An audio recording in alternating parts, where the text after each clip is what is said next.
দক্ষিণ পশ্চিম বঙ্গোপসাগর ও তৎসংলগ্ন এলাকায় একটি লঘুচাপ তৈরি হয়েছে, যা ঘনীভূত হয়ে ধাপে ধাপে ঘূর্ণিঝড়ের রূপ নিচ্ছে। আগামী ২৬শে মে সরাসরি বাংলাদেশের উপকূলে আঘাত হানতে পারে ঘূর্ণিঝড় রেমাল। আবহাওয়া অফিস জানায়, বর্তমান প্রেডিকশন অনুযায়ী ঘূর্ণিঝড়টির গতিপথ বাংলাদেশ, মিয়ানমার বা ভারতের পশ্চিমবঙ্গ, উড়িষ্যা অঞ্চলের দিকেই। তবে এর গতিপথ ক্ষণে ক্ষণে পরিবর্তন হচ্ছে।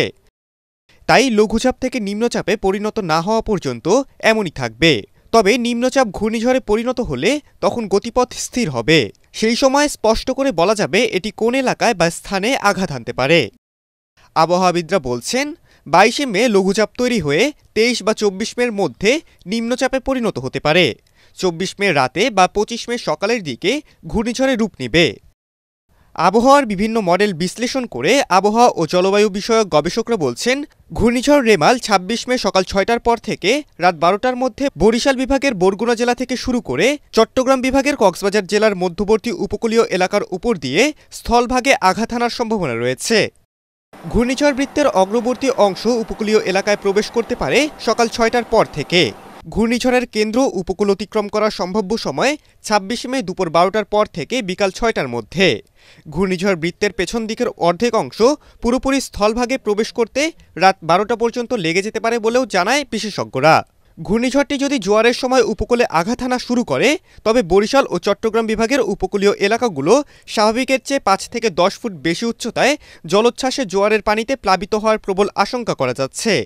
খুলনা, বরিশাল ও চট্টগ্রাম বিভাগের উপকূলীয় জেলাগুলোর উপকূলে আঘাতের সময় ঘূর্ণিঝড়টির বাতাসের সর্বোচ্চ গতিবেগ থাকতে পারে ঘন্টায় ১০০ থেকে ১২০ কিলোমিটার পর্যন্ত, যা দমকা হাওয়া সহ বাড়তে পারে ঘন্টায় ১৪০ কিলোমিটার। ওয়ালটন এসিতে ইনস্টলেশন একদম ফ্রি।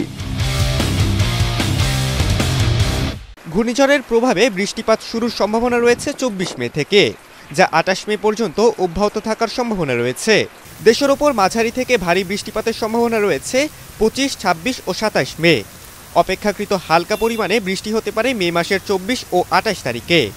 মে মাসের ২৩ তারিখ থেকেই সমুদ্র উত্তাল হওয়া শুরু করবে। ভারতের আবহাওয়া অধিদপ্তর জানিয়েছে, দক্ষিণ পশ্চিম বঙ্গোপসাগরে অবস্থান করছে ঘূর্ণাবর্ত। এর বিস্তৃতি ভারতের হরিয়ানা, উত্তরপ্রদেশ থেকে বিহার, গাঙ্গেয় পশ্চিমবঙ্গ হয়ে বাংলাদেশ পর্যন্ত।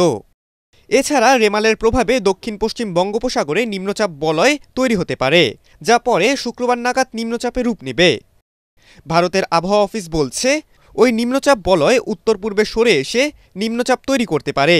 এছাড়া এটিই পরে শক্তি বাড়িয়ে নিম্নচাপ ঘূর্ণিঝড়ে পরিণত হওয়ার মতো অনুকূল পরিস্থিতি সাগরে ধীরে ধীরে তৈরি হচ্ছে। খালিদুল ইসলাম তানভীর, এটিএন বাংলা।